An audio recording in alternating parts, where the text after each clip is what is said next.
valley of Achor. Achor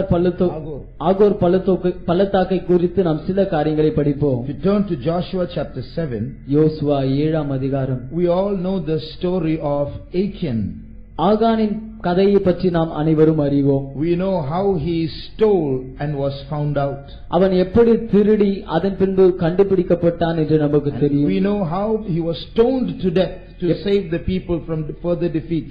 ஜனங்கள் மீண்டும் தோல்வியை தழுவாதிருக்கும்படி அவனை எப்படி கல்லெறிந்து கொன்றார்கள் என்று நமக்கு தெரியும். It's there in Joshua chapter 7. யோசுவா 7ஆம் அதிகாரத்திலே நாம் அதை வாசிக்கிறோம். Before we come back to the key verse, we will study some truths here and then go to the key verse. நம்முடைய ஆரம்ப வசனத்துக்கு வருவதற்கு முன்பாக சில சத்தியங்களை நாம் இங்கே பார்த்துவிட்டு மீண்டுமாக அந்த வசனத்துக்கு கடந்து செல்வோம். There are three things that we study from this chapter. இந்த அதிகாரத்தில் நாம் படிக்கிறதான 3 காரியங்கள் உண்டு. That is, Achor means trouble.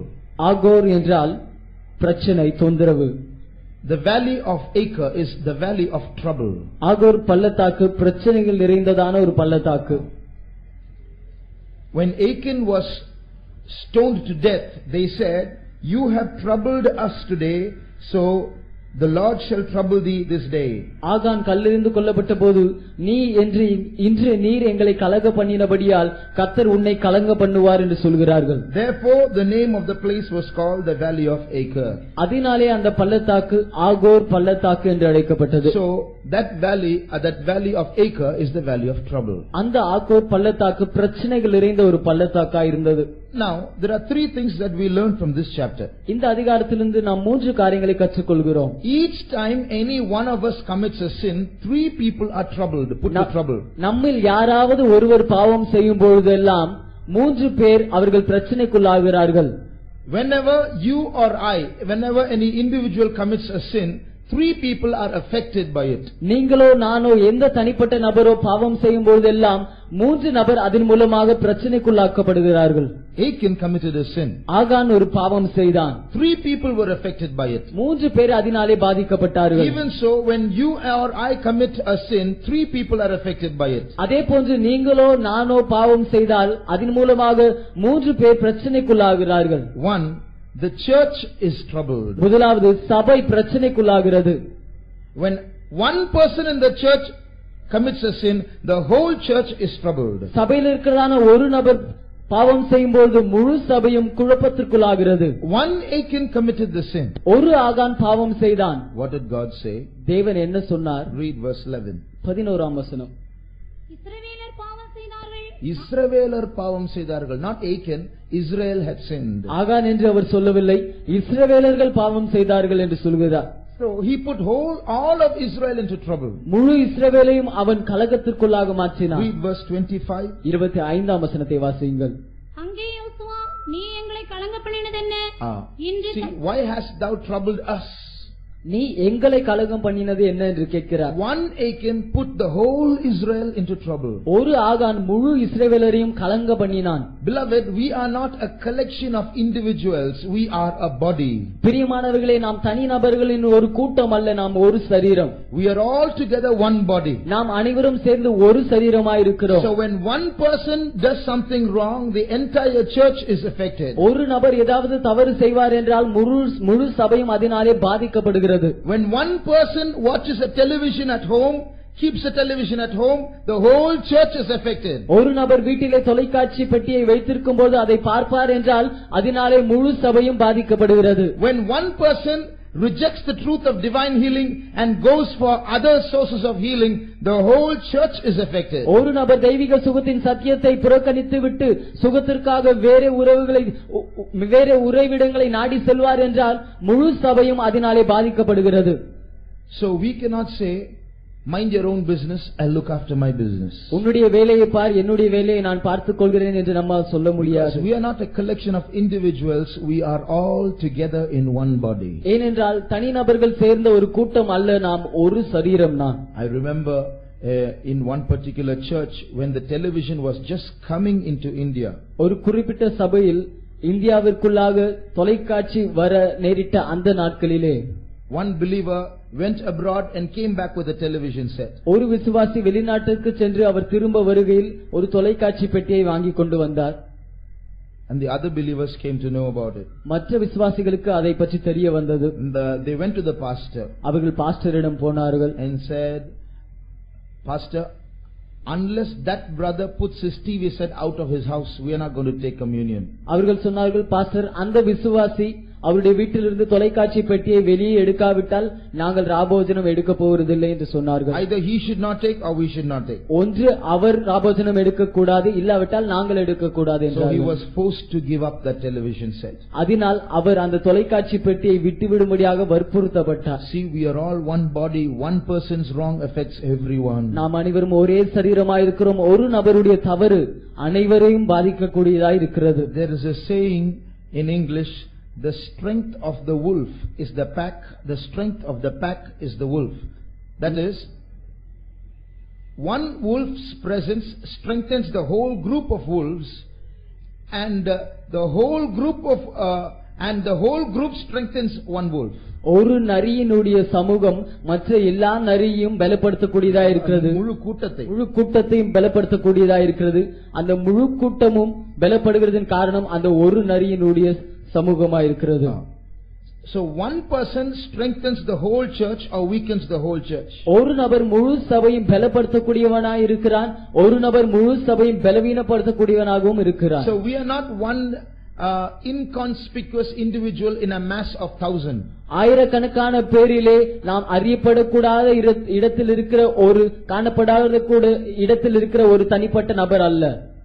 When one person walks into the hall, the whole meeting is strengthened. ஒரு நபர் இந்த ஹாலுக்குள்ளாக வருவார்கள் என்றால் முழு கூட்டமும் பலப்படுத்தப்படுகிறது. When one person who is supposed to come does not come, the whole meeting is weakened. வரவேண்டிய ஒரு நபர் வராமல் இருப்பார்கள் என்றால் முழு கூட்டமும் பலவீனப்படுகிறது. When one person who is supposed to live according to the laws of God transgresses, the whole church has sinned. தேவனுடைய பிரமாணங்களின்படி ஜீவிக்க வேண்டியதான ஒரு நபர் அதை மீறும் பொழுது முழு சபையும் அதற்குள்ளாக பாதிப்புக்குள்ளாகிறது. So it's not a personal problem. It's a church problem. அதனால் இது ஒரு தனிப்பட்ட பிரச்சனை அல்ல, சபையினுடைய ஒரு பிரச்சனை.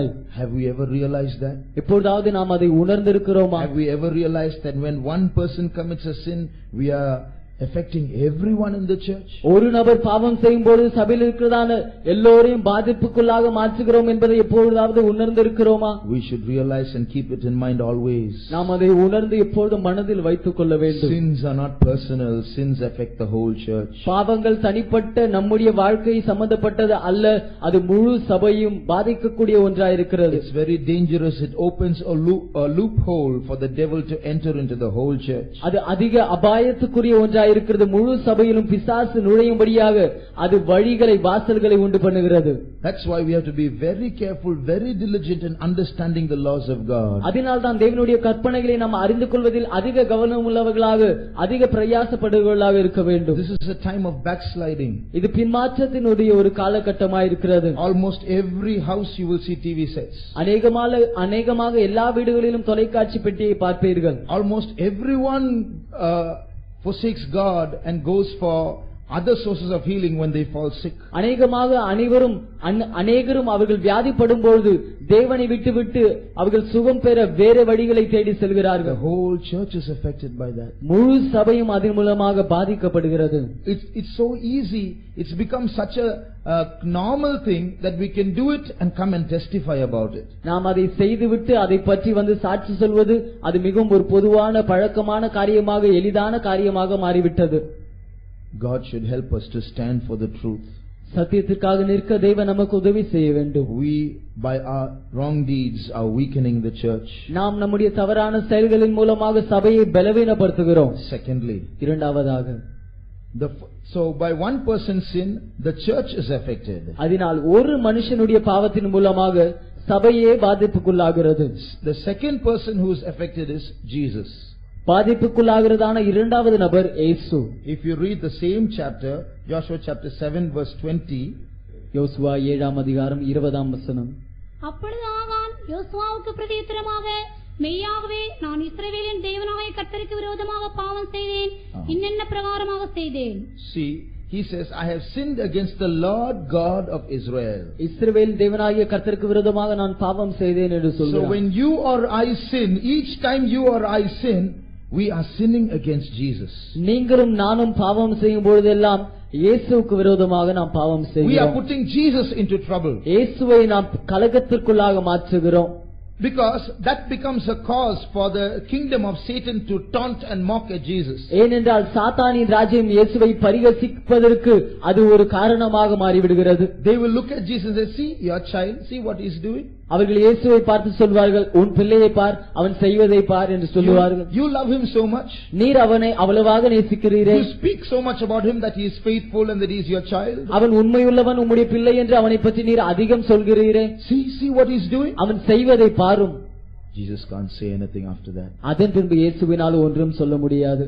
We are putting Jesus into trouble. இயேசுவை நாம் கலக்கத்திற்குள்ளாக்குகிறோம். When Saul went about persecuting Christians, Saul கிறிஸ்தவர்களை துன்புறுத்திக் கொண்டு வந்தபொழுது Jesus didn't ask him, Saul, Saul, why are you persecuting the church? சவுலே சவுலே நீ ஏன் சபையை துன்புறுத்துகிறாய் என்று இயேசு சவுலை பார்த்து கேட்கவில்லை. He said, Saul, Saul, why persecutest thou me? அவர் சவுலை பார்த்து சொன்னார், சவுலே சவுலே நீ ஏன் என்னை துன்பப்படுத்துகிறாய்?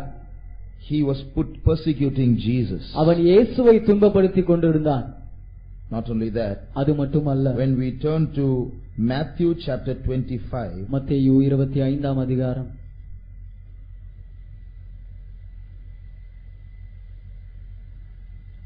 read verse 45. 45ஆம் வசனத்தை வாசியுங்கள். அப்பொழுது அவர் அவர்களுக்கு பிரதியுத்தரமாக, மிகவும் சிறியவர்களாகிய இவர்களில் ஒருவனுக்கு நீங்கள் எதை செய்யாதிருந்தீர்களோ அதை எனக்கே செய்யாதிருந்தீர்கள் என்று மெய்யாகவே உங்களுக்கு சொல்கிறேன் என்பார்.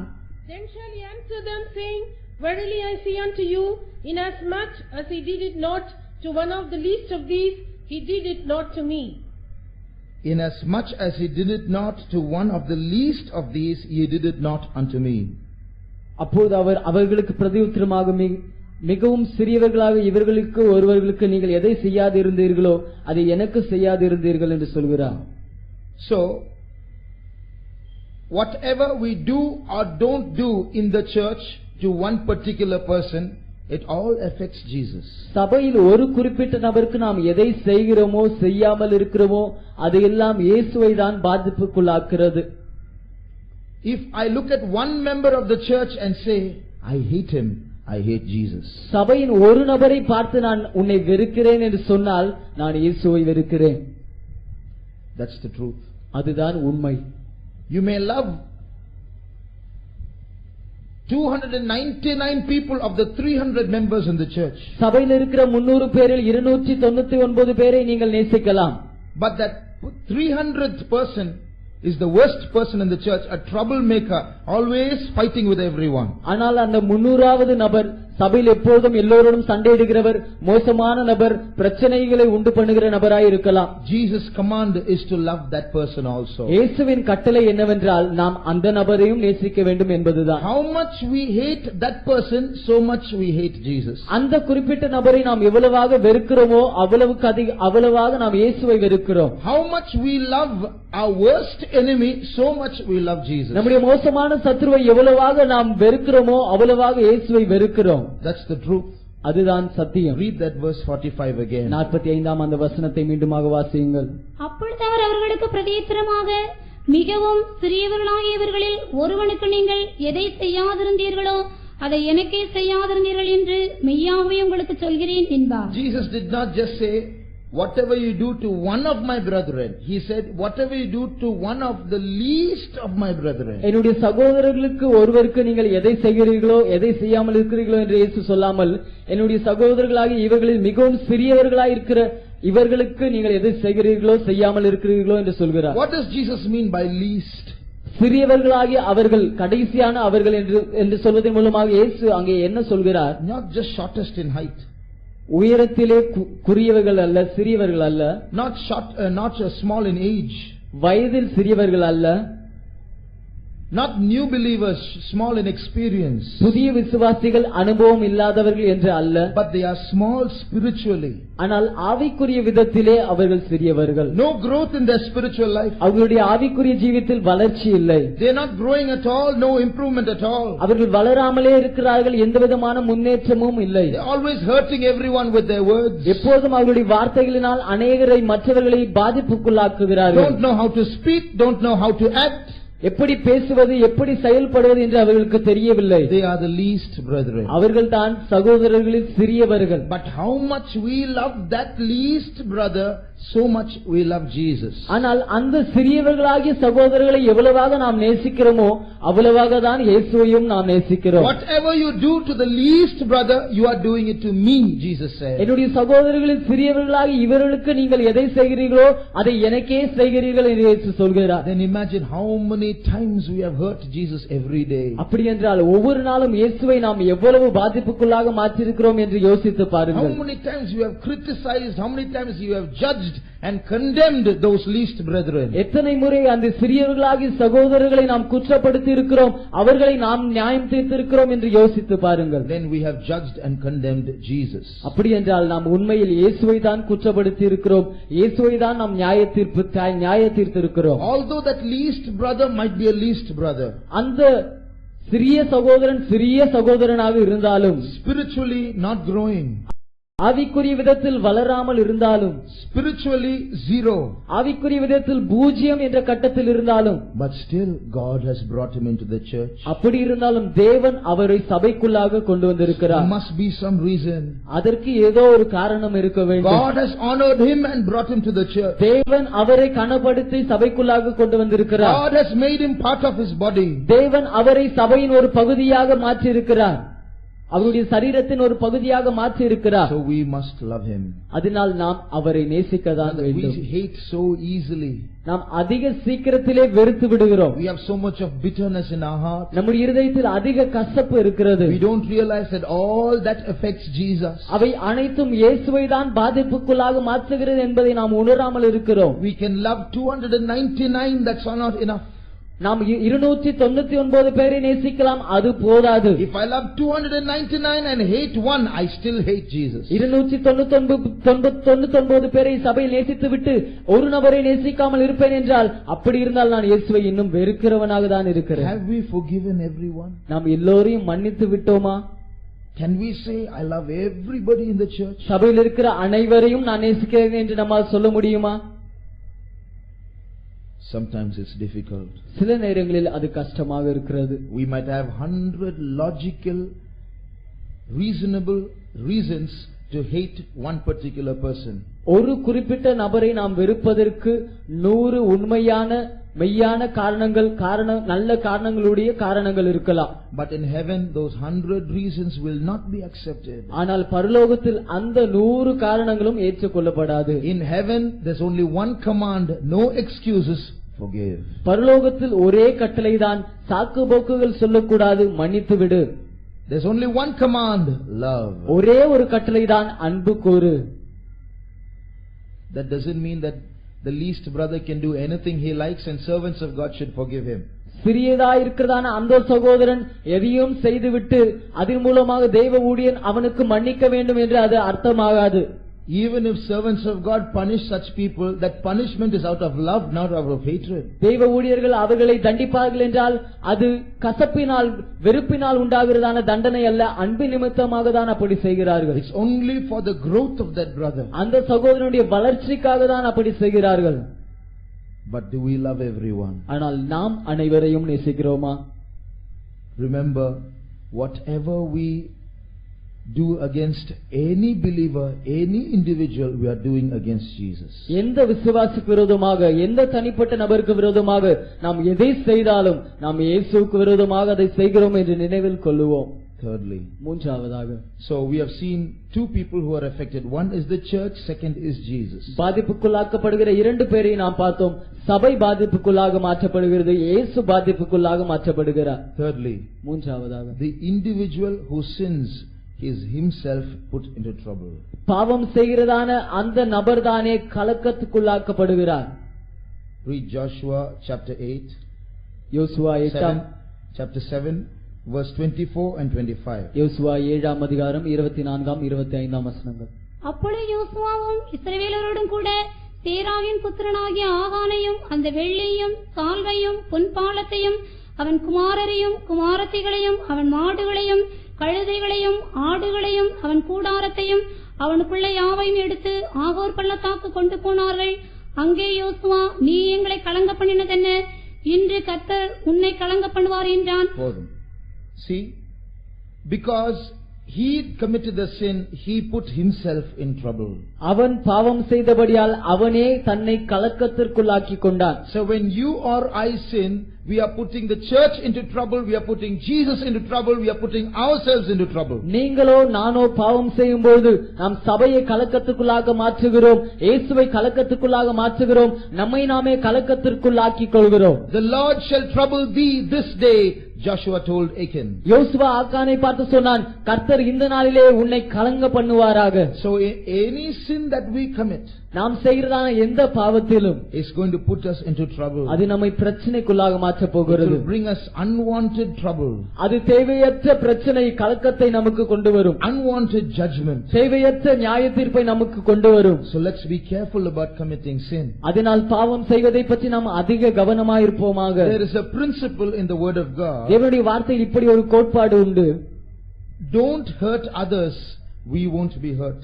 மற்றவர்களை நாம் பாதிப்புக்குள்ளாக ஆக்காமல் இருப்போம் என்றால் நாம் பாதிப்புக்குள்ளாக மாற்றப்பட மாட்டோம். மற்றவர்களை நாம் துக்கப்படுத்தாமல் இருந்தால் நாம் துக்கப்படுத்தப்பட மாட்டோம். If we hurt others, we will be hurt. மற்றவர்களை நாம் துக்கப்படுத்துவோம் என்றால் நாம் துக்கப்படுத்தப்படுவோம். So, for example, if you turn to Daniel, book of Daniel, உதாரணத்துக்கு தானியேல் chapter 6, 6 அதிகாரம், we read of the famous story of Daniel in the lion's den. தானியேல் சிங்ககபியில் இருந்ததான அந்த நாம் அனைவரும் அறிந்த கதையை பற்றி வாசிக்கிறோம். We see there the lions could not open their mouths. சிங்கங்களினால் அவைகளின் வாய்களை திறக்க முடியாமல் இருந்தது என்று அங்கே பார்க்கிறோம். They could not hurt Daniel. சிங்கங்களினால் தானியேலை சேதப்படுத்த முடியாமல் இருந்தது. What was the reason? அங்கே காரணம் என்ன? Read verse 22. 22 வசனத்தை வாசியுங்கள்.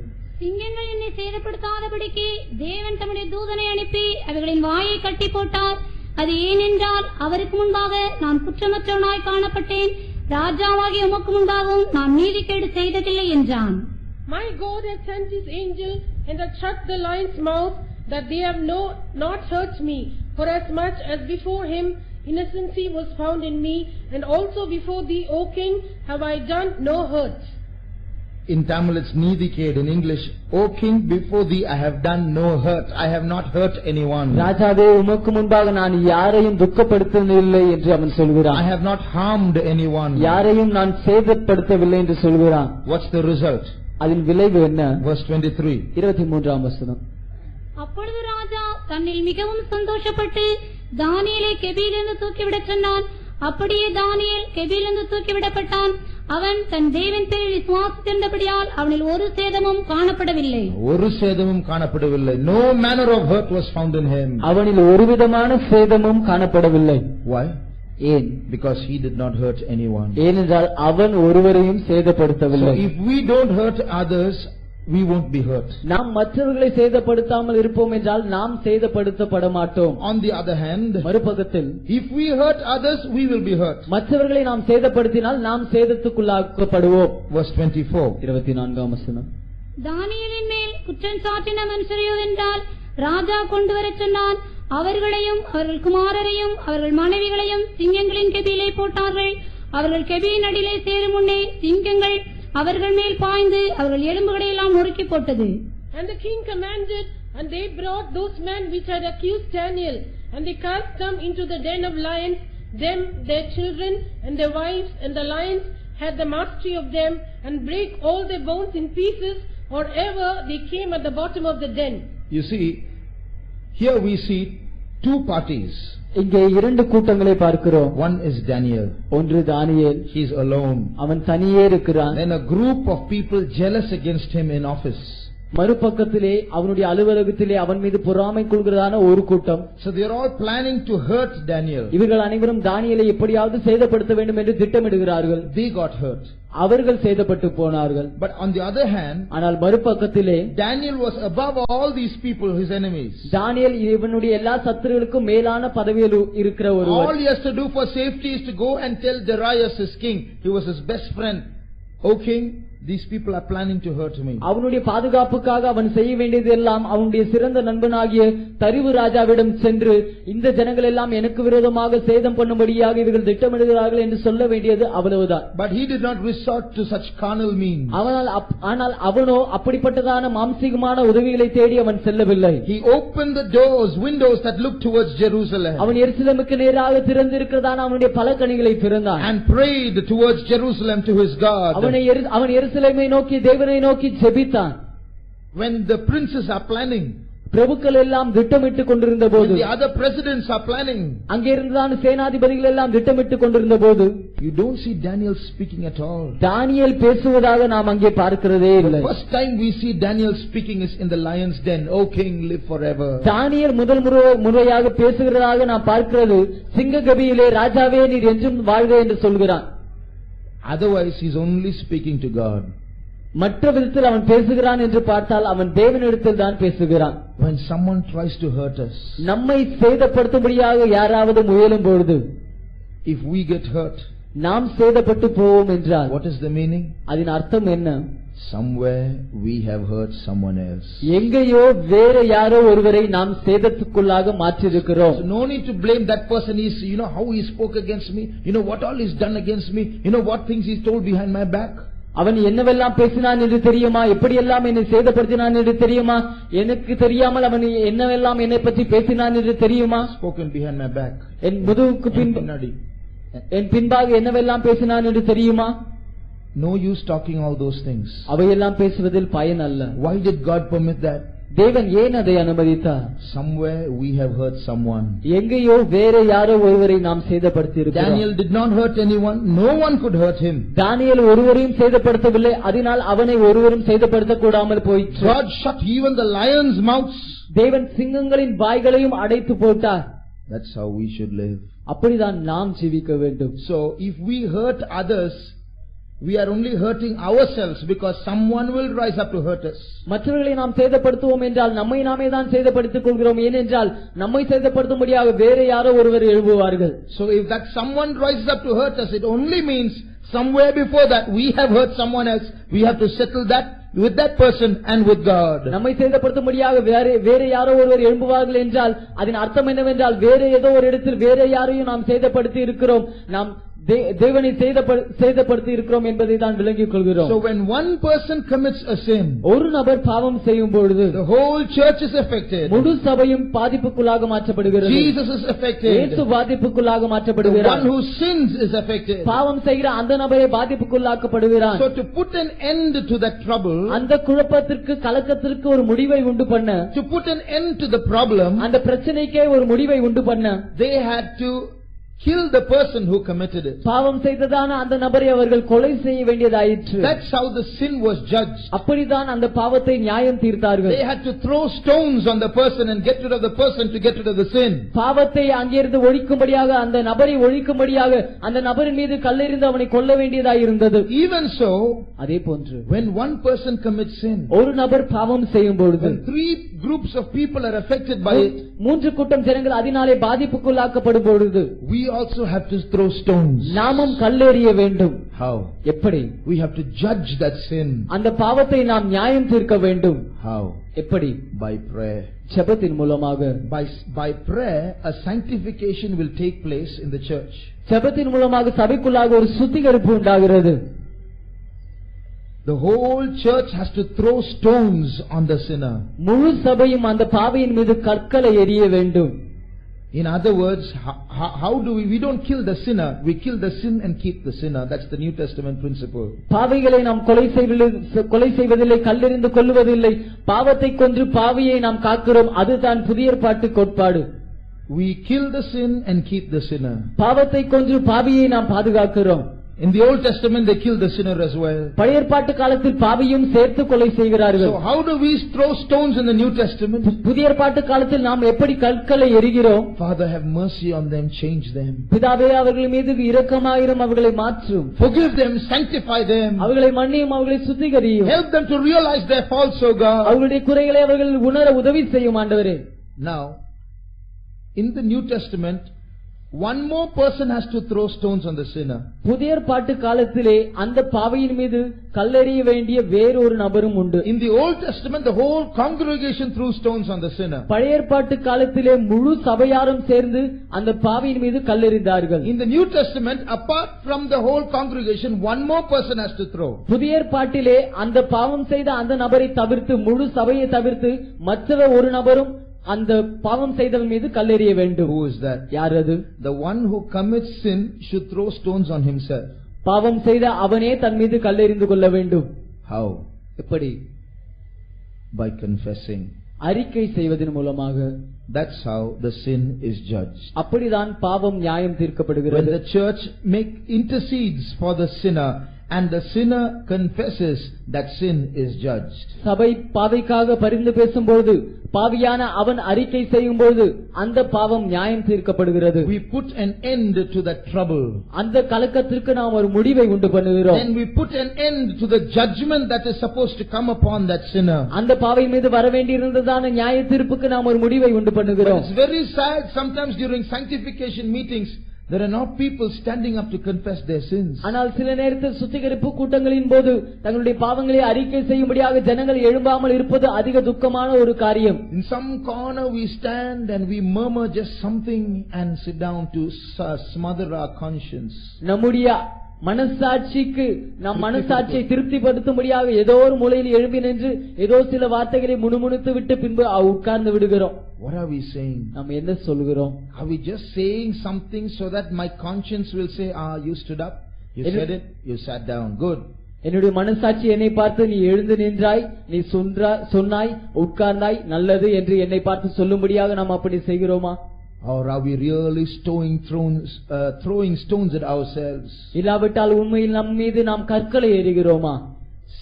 When we get up and confess, we are putting the sin to shame. நாம் எழுந்து நின்று அறிக்கை செய்யும் பொழுது பாவத்தை வெட்கத்துக்குள்ளாக மாற்றுகிறோம். We are putting ourselves to shame. நம்மை நாமே வெட்கத்துக்குள்ளாக மாற்றுகிறோம். That's how we throw stones at ourselves. அப்படிதான் நம்மீதே நாம் கற்களை வீசி எறிகிறோம். But when we confess our sins, ஆனால் நம்முடைய பாவங்களை நாம் அறிக்கை செய்யும் பொழுது we throw stones that won't damage us. நம்மை சேதப்படுத்தாத கற்களை தான் நம் மீது எறிகிறோம். Soft stones, மிருதுவான கற்கள், just crushed pieces of paper. நெசுக்கப்பட்ட காகித துண்டுகள். Praise the Lord. கர்த்தருக்கு ஸ்தோத்திரம். These days I don't pray so much. இந்த நாட்களில் நான் அதிக ஜெபிப்பதில்லை. I don't read the Bible so much. வேதம் அதிகம் வாசிப்பதில்லை. I get little angry. கொஞ்சம் கோபப்படுவேன். This is our confession. இப்படிதான் நாம் அறிக்கை செய்கிறோம். So is this the way to throw stones at ourselves? நம்ம மீது கற்களை எறிய வேண்டிய விதம் இதுவா? There's so much other rubbish we are hiding inside and confessing all this, painting a good picture about ourselves. நமக்குள்ளே உள்ளே அதிக குப்பையை மறைத்து வைத்துக் கொண்டு நம்மை வெளியே நல்ல வண்ணம் தீட்டி காண்பிக்கிறோம். Unconfessed sins can put Jesus in trouble, the whole church into trouble. It can put the sinner into trouble. அறிக்கை செய்யப்படாத பாவங்கள் இயேசுவையும் சபையையும் அந்த தனிப்பட்ட நபரையும் கலக்கத்துக்குள்ளாக மாற்றிவிடக்கூடியதா இருக்கிறது. What are we doing with our sins? நம்முடைய பாவங்களை வைத்து நாம் என்ன செய்கிறோம்? Those people who did not confess their sins, St. John called them generation of vipers. தங்களுடைய பாவங்களை அறிக்கை செய்யாதவர்களை பார்த்து யோவான் அவர்களை பார்த்து விரியன் பாம்பு குட்டிகளே என்று அழைக்கிறார். They are little snakes because they have poison in them. That poison is unconfessed sins. அவர்களுக்குள்ளாக விஷம் இருக்கிறபடியால் அவர்கள் சிறிய பாம்புகளாய் இருக்கிறார்கள். அந்த விஷம் என்னவென்றால் அவர்கள் அறிக்கை செய்யாத அந்த பாவம் தான். So they are a generation of vipers, the children of vipers, the chief viper being the devil. அவர்கள் விரியன் பாம்பின் குட்டிகள், விரியன் பாம்பின் சந்ததியை சேர்ந்தவர்கள். அவர்களுடைய பெரிய விரியன் பாம்பு பிசாசாய் இருக்கிறார். So they are his children. அவர்கள் அவர்களுடைய பிள்ளைகளாய் இருக்கிறார்கள். With the unconfessed sins we can sit here and act holy. அறிக்கையிடாத அந்த பாவங்களை வைத்துக் கொண்டு ஒருவேளை நாம் இங்கே உட்கார்ந்து பரிசுத்தமாக நடிக்கலாம். With a polished confession we can pretend as though we are sanctified. நாம் சுத்திகரிக்கப்பட்டோம் என்பதை போன்று நடித்து ஒரு விதமான விதத்தில் நாம் அறிக்கை செய்வதை போன்று அறிக்கை செய்யலாம். We can just confess something else so that we appease ourselves that we have confessed. நம்மை நாமே திருப்திப்படுத்திக் கொள்ளக்கூடிய விதத்திலே நாம் அறிக்கை செய்து விட்டேன் என்று சொல்வதற்காக ஏதோ ஒரு அறிக்கையை நாம் செய்யலாம். That's not the way to throw stones at ourselves. நம்ம மீது கற்களை எறிய வேண்டிய விதம் அது அல்ல. I am a very angry person. நான் அதிக கோபமுடைய ஒரு நபர். I am a filthy sinner. நான் ஒரு அசுத்தமான ஒரு பாவி. Instead of saying that, அப்படி சொல்வதற்கு பதிலாக we say it in a polished manner. நாம் அதை வண்ணம் தீட்டிய விதத்திலே நாம் சொல்கிறோம். Instead of saying I'm a very angry person and confessing it and throwing stones at ourselves, நான் அதிக கோபமுடைய நபர் என்று சொல்லி நம்மீது கற்களை எறிந்து அந்த பாவத்தை முடிவுக்குள்ளாக மாற்றுவதற்கு பதிலாக how do we confess? நாம் எப்படி அறிக்கை செய்கிறோம்? I cannot say these days that I'm so humble. இந்த நாட்களில் நான் அவ்வளவு தாழ்மையா இருக்கிறேன் என்று சொல்ல முடியாது. In other words, I'm humble but little out of the mark. மறுவார்த்தையில் நான் தாழ்மையா இருக்கிறேன் ஆனால் எல்லைக்கு கொஞ்சம் கீழே இருக்கிறேன். If those stones are not falling on us by our confession, judgment will fall on us. அறிக்கையின் மூலமாக நம்மீது அந்த கற்கள் விழாமல் இருக்கும் என்றால் நியாய தீர்ப்பு நம்மீது விழும். The New Testament law is judge the sin, keep the sinner. புதிய ஏற்பாட்டு கற்பனை என்னவென்றால் பாவத்தை நியாயம் தீர்த்து பாவியை காத்துக்கொள். But if the sinner does not rise up to judge the sin by confession, the sinner will be judged too. ஆனால் பாவியை அறிக்கை செய்வதன் மூலமாக பாவத்தை நியாய தீர்ப்புக்குள்ளாக மாற்றாவிட்டால் பாவியும் நியாய தீர்ப்புக்குள்ளாக மாற்றப்படுவான். That's dangerous. அது அபாயமானது. Like Achor died, we may have to die too. ஆகான் மரித்ததை போன்று நாமும் மரிக்க நேரிடும். So let's tell everything to the Lord. அதனால் எல்லாவற்றையும் நாம் கர்த்தரிடத்திலே சொல்லுவோம். And if we need deliverance in some area of our life, don't be ashamed. நம்முடைய ஜீவியத்தில் ஏதாவது ஒரு பகுதியில் நமக்கு விடுதலை வேண்டும் என்றால் அதை பற்றி வெட்கப்படாதீர்கள். Put the sin to shame. பாவத்தை வெட்கத்துக்குள்ளாக மாற்றுங்கள். We will find grace in God's sight and we will be saved. தேவனுடைய பார்வையில் நாம் கிருபை பெறுவோம், நாம் ரட்சிக்கப்படுவோம். It was a day of trouble for Achan. ஆகானுக்கு அது ஒரு கலக்கத்தின் நாளாய் இருந்தது. If we don't confess our sins, we will all remain in the valley of Achor full of troubles. பாவங்களை நாம் அறிக்கை செய்யாவிட்டால் நாம் குழப்பங்கள் கலக்கம் நிறைந்ததான அந்த பள்ளத்தாக்கிலே இருப்போம். We are all living in this world which is a valley of trouble. கலக்கம் நிறைந்ததான இந்த பள்ளத்தாக்கு ஆகிய உலகத்திலே நாம் வாழ்கிறோம். For some reason or the other, all our troubles are because of our sins. ஏதாவது ஒரு காரணத்தினால் பார்க்கும்போது நம்முடைய பாவத்தினால் தான் இந்த எல்லா குழப்பங்களும் கலக்கங்களும். Trouble itself began in the world because of sin. பாவத்தினால் தான் இந்த உலகத்தில் கலக்கம் பிரச்சனை ஆரம்பமானது. We can't avoid trouble. பிரச்சனைகளை நாம் தவிர்க்க முடியாது. Some way or the other it will come. ஏதாவது ஒரு விதத்தில் அது வந்துவிடும். But we should understand that those troubles are only to correct our lives. ஆனால் அந்த பிரச்சனைகள் எல்லாம் நம்முடைய ஜீவியத்தை மாற்றும்படியாக சரிப்படுத்தும்படியாக தான் வருகிறது என்பதை நாம் உணர்ந்து கொள்ள வேண்டும். Those troubles are only to set our lives right. அந்த பிரச்சனைகள் எல்லாம் நம்முடைய வாழ்க்கையை சரிப்படுத்தும்படியாக தான் வருகிறது என்பதை நாம் உணர்ந்து கொள்ள வேண்டும். There's no point in looking at others and accusing others and blaming others. மற்றவர்களை பார்ப்பதிலே, மற்றவர்களை குறை சொல்வதிலே, மற்றவர்களை நாம் குற்றம் கண்டுபிடிப்பதிலே எந்த விதமான காரியம், எந்த விதமான பிரயோஜனமும் இல்லை. In that valley of trouble, அந்த கலக்கம் நிறைந்ததான பள்ளத்தாக்கிலே by confessing, அறிக்கை செய்வதன் மூலமாக, by humbling ourselves, நம்மை நாமே தாழ்த்துவதன் மூலமாக, by going to the presence of God, தேவனுடைய சமூகத்திற்கு நாம் செல்வதன் மூலமாக, by sanctifying our lives, நம்முடைய ஜீவியத்தை சுத்திகரிப்பதன் மூலமாக, we have to grow to be a cluster of grapes. ஒரு திராட்சை குலையாக நாம் வளர்ந்து எழும்ப வேண்டும். We have to grow to be a cluster where there is new wine. புதிய ரசம் நிரம்பிய ஒரு திராட்சை குலையாக நாம் எழும்ப வேண்டும். We have to grow to be a cluster where God looks at us and say, no, he need not be destroyed. He has set his life right. இவன் அழிக்கப்பட வேண்டிய அவசியம் இல்லை, இவன் தன்னுடைய வாழ்க்கையை சரிப்படுத்திக் கொண்டான் என்று தேவன் சொல்லக்கூடிய விதத்திலே ஒரு புதிய திராட்சை குலையாக நாம் மாற வேண்டும். Now let us come back to the key verse. இப்போது நம்முடைய ஆரம்ப வசனத்திற்கு நாம் திரும்ப வருவோம். 65 verses 8 and 9. 65ஆம் அதிகாரம், ஏசாயா 65ஆம் அதிகாரம் 8ஆம் 9ஆம் வசனங்கள். கர்த்தர் சொல்கிறது என்னவென்றால், ஒரு திராட்சை குலையில் ரசம் காணப்படும் போது அதை அழிக்காதே, அதிலே ஆசீர்வாதம் உண்டென்று சொல்லுகிறபடி நான் என் ஊழியக்காரன் நிமித்தம் அனைத்தையும் அழிக்காதபடி செய்வேன். யாக்கோபிலிருந்து ஒரு வித்தையும் யூதாவிலிருந்து என் மலைகளை சுதந்திரிப்பவரை எழும்ப பண்ணுவேன். நான் தெரிந்து கொண்டவர்கள் அதை சுதந்திரித்துக் கொண்டு என் ஊழியக்காரர் அங்கே வாசம் பண்ணுவார்கள். Thus saith the Lord, as the new wine is found in the cluster, and one saith, destroy it not, for a blessing is in it. So will I do for my servant's sake, that I may not destroy them all.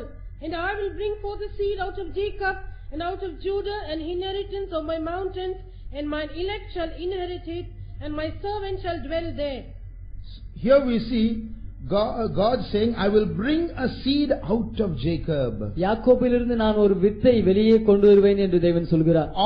Not all of Jacob, from Jacob I will bring a seed. முழு யாக்கோபையும் கொண்டு வருவேன் என்று சொல்லவில்லை, யாக்கோபிலிருந்து ஒரு வித்தை கொண்டு வருவேன் என்று சொல்கிறார். I will bring out of Judah an inheritor of my mountains. யூதாவிலிருந்து என் மலைகளை சுதந்திரிப்பவரையும் நான் கொண்டு வருவேன் என்று சொல்கிறார். Not all of Judah, but out of Judah I will bring an inheritor of my mountains. யூதா முழுவதையும் அல்ல, யூதாவிலிருந்து என்னுடைய மலைகளை சுதந்தரிப்பவரை நான் கொண்டு வருவேன் என்று சொல்கிறார். Believers and servants of God, God is going to, from them, God is going to bring out a group of people. விசுவாசிகள் மத்தியிலிருந்தும் ஊழியர்கள் மத்தியிலிருந்தும் தேவன் ஒரு கூட்டம் ஜனங்களை கொண்டு வர போகிறார். They are going to be the cluster of new wine. அவர்கள்தான் புதிய திராட்சை ரசம் நிரம்பிய திராட்சை குலையாக இருக்க போகிறார்கள். In this valley of trouble, இந்த கலக்கம் நிறைந்ததான பள்ளத்தாக்கிலே, in this world of trouble, பிரச்சனைகள் கலக்கம் நிறைந்ததான இந்த உலகத்திலே, where all believers, all workers are going through some time of trial in their life, எல்லா விசுவாசிகளும் எல்லா ஊழியர்களும் அவர்களுடைய வாழ்க்கையில் ஏதாவது ஒரு விதமான பிரச்சனைகள் பரீட்சைகள் மூலமாக சென்று கொண்டிருக்கும் பொழுது, individuals and families are facing trials and troubles. தனிப்பட்ட நபர்களும் குடும்பமாக பிரச்சனைகளும் சோதனைகளையும் சந்தித்துக் கொண்டிருக்கும் பொழுது, in that one group of people, அந்த ஒரு கூட்டம் ஜனங்களிலே, instead of resisting carnally, மாம்சீகமான விதத்திலே எதிர்த்து போராடுவதற்கு பதிலாக, instead of complaining against God, தேவனுக்கு விரோதமாக குறை சொல்வதற்கு பதிலாக, instead of asking why all these sufferings, ஏன் இந்த பாடுகள் எல்லாம்